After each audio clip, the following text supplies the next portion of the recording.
فیا ایھا الناس،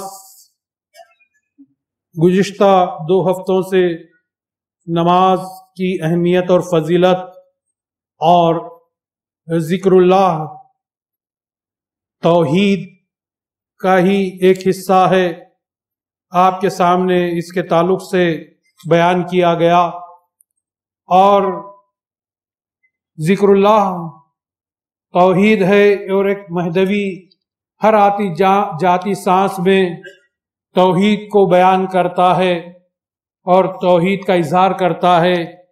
اس بات کو نہ صرف ہندوستان بلکہ باہر کے ملکوں سے بھی بہت اس کو سراہا گیا، اس جملے کو، لہذا اس کے بعد وعدہ تھا کہ نماز کے تعلق سے بھی، اس کی فضیلت کے تعلق سے بھی بیان کیا جائے گا۔ تو نماز کی اہمیت کو آج سمجھانے کا پھر ایک بار وعدہ کیا تھا، تو چلیے نماز کی اہمیت کو ہم سمجھ لیتے ہیں۔ نماز کے لیے جو وضو کیا جاتا ہے اس کی برکت کو پہلے سمجھ لیتے ہیں کہ جو وضو نماز کے لیے کیا جاتا ہے تو اس وضو کی وجہ سے انسانی کے جسمانی اعضاء یعنی جسم کے حصے اور دل وضو کی وجہ سے نورانی ہو جاتا ہے، اور یہ تمام جسمانی جسم کے حصے چمکنے لگتے ہیں۔ ہمارے آقا نبی کریم صلی اللہ علیہ وسلم نے تو فرمایا کہ جو وضو سے رہتا ہے گویا وہ اللہ کے قلعے میں محفوظ رہتا ہے، اور آپ سبھی جانتے ہیں کہ قلعے میں رہنے والا شخص دشمنوں سے محفوظ رہتا ہے، تو جو باوضو رہتا ہے تو وہ اللہ کے قلعے میں محفوظ رہتا ہے۔ جو بادشاہ کے قلعے میں رہتا ہے اسے کوئی نقصان نہیں پہنچا سکتا، جو اللہ کے قلعے میں رہے اسے کون نقصان پہنچا سکتا ہے؟ تو وضو اللہ کا قلعہ ہے۔ جو وضو کے ساتھ رہنے کی عادت ڈال لیتا ہے وہ سمجھو شیطانوں کے حملوں سے محفوظ ہو جاتا ہے۔ تو وضو کی یہ برکت ہے، تو نماز کی کیا فضیلت ہوگی؟ لوگ پریشانیوں کے لیے وظیفے پڑھنے لگ جاتے ہیں مگر نماز کے پابند نہیں بنتے۔ نماز سے بڑھ کر کیا وظیفہ ہو سکتا ہے؟ اور نماز عبادتوں کی معراج ہے۔ نماز میں چہرے کا نور ہے، نماز روزی میں برکت کا ذریعہ ہے۔ کچھ لوگ روزی کماتے ہیں اور کہتے ہیں کہ روزی میں برکت نہیں ہوتی، تو برکت کیسی ہوگی؟ نماز کے پابند بنیں گے تو روزی میں برکت بھی ہوگی۔ نماز جسمانی بیماریوں میں شفا ہے۔ نماز برے لوگوں کی بد نظر سے ہمیں محفوظ رکھتی ہے۔ نماز سے گھر میں شیطانوں کا گزر رک جاتا ہے اور برکت ہوتی ہے گھروں میں۔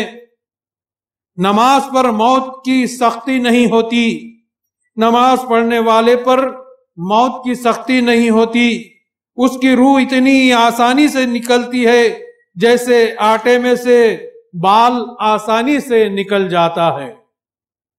نماز تو پیغام ہے محبوب کی چوکھٹ کا، نماز محبوب سے ملاقات کا اجازت نامہ ہے کہ اے بندے تو نمازی ہے، اب تو اللہ سے قریب ہوتا چلا جا۔ اگر کوئی شخص نماز کو بوجھ سمجھتا ہے تو پھر وہ اللہ کی ملاقات کی اہمیت کو ہی نہیں سمجھتا اور جانتا۔ بندہ یہ معلوم کرنا چاہے کہ وہ نیک ہے یا نہیں تو اس کو یہ آزمانا چاہیے کہ نماز کے لیے جب اذان پکاری جائے تو نیک بندہ خوش ہوتا ہے کہ اب میرے رب سے ملاقات کا وقت ہو چکا ہے۔ وہ بندہ کیسے نیک ہو سکتا ہے جو یہ سوچے کہ میں نے آج ایک نماز تو پڑھ لی تھی، اب نہ پڑھوں تو کیا حرج ہو جائے گا۔ روایت میں ہے کہ جب نماز کا وقت ہوتا تو نبی کریم صلی اللہ علیہ وسلم حضرت بلال سے کہتے کہ ارحنا یا بلال، یعنی اے بلال اٹھو، ہمارے دل کو راحت پہنچا دو اذان کے ذریعے۔ تو نماز دل کے سکون اور قرار کا سبب ہے۔ نبی کریم صلی اللہ علیہ وسلم نے شب معراج میں بہت سے لوگوں کو عذاب میں مبتلا دیکھا، تو پھر دوسری طرف جب گئے تو دیکھا کہ ایک بندہ ایسا بھی دیکھا کہ وہ نور میں گھرا ہوا ہے، اس کے چاروں طرف نور ہی نور ہے، گویا وہ نور میں ڈوبا ہوا ہے۔ تو پوچھا کہ یہ کون فرشتہ ہے؟ کیا یہ فرشتہ ہے؟ کہا نہیں۔ تو کیا کہا، پوچھا کہ کیا یہ پیغمبر ہے؟ تو کہا نہیں۔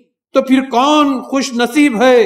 تو جواب ملا کہ یہ اللہ کا وہ نیک بندہ ہے جس کا دل ہمیشہ نماز اور ذکر میں رہتا تھا۔ پھر نبی کریم صلی اللہ علیہ وسلم نے فرمایا کہ اللہ تعالیٰ ان لوگوں پر بہت رشک کرتا ہے جن میں یہ خوبیاں ہوں، اللہ انہیں ہمیشہ اپنی رحمت لٹاتا رہتا ہے۔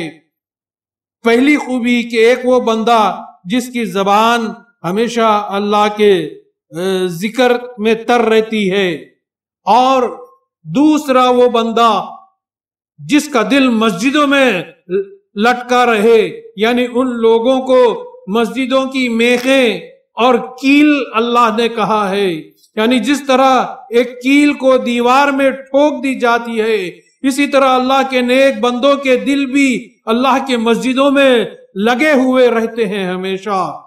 جب وہ بیمار پڑتے ہیں تو فرشتے ان کی مزاج پرسی کو آتے ہیں۔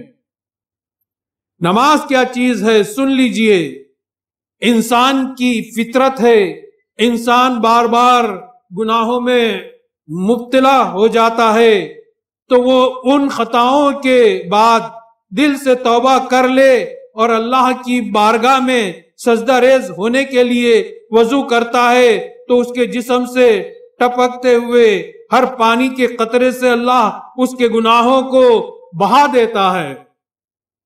ایک بندہ جب بار بار گناہ کرتا ہے اور پھر بار بار توبہ کر کے وضو اور نماز کے ذریعے توجہ کرتا ہے، تو فرشتے کہتے ہیں کہ باری تعالیٰ یہ بندہ بار بار گناہ کرتا ہے پھر توبہ کرتا ہے، یہ کیا معاملہ ہے؟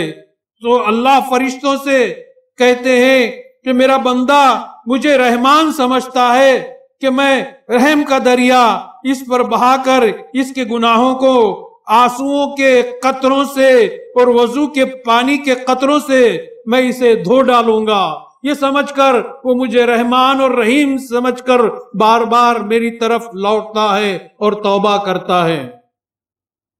انسان کی فطرت یہ ہے کہ وہ اپنی زندگی میں بار بار خطائیں کرتا ہے اور پھر بار بار توبہ کرتا ہے۔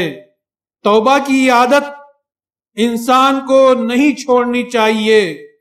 اللہ نے بھی انسان کو زندگی میں بار بار موقع دیے ہیں کہ تو اپنی خطاؤں سے توبہ کر لے اور دوبارہ اچھی زندگی میں آ جا اور گناہوں کو چھوڑ دے۔ حضرت عمر رضی اللہ تعالیٰ عنہ کے دور کا واقعہ ہے کہ ایک 80 سال کا بوڑھا جنت البقیع میں اللہ سے فریاد کرتا ہوا بیٹھا ہوا تھا۔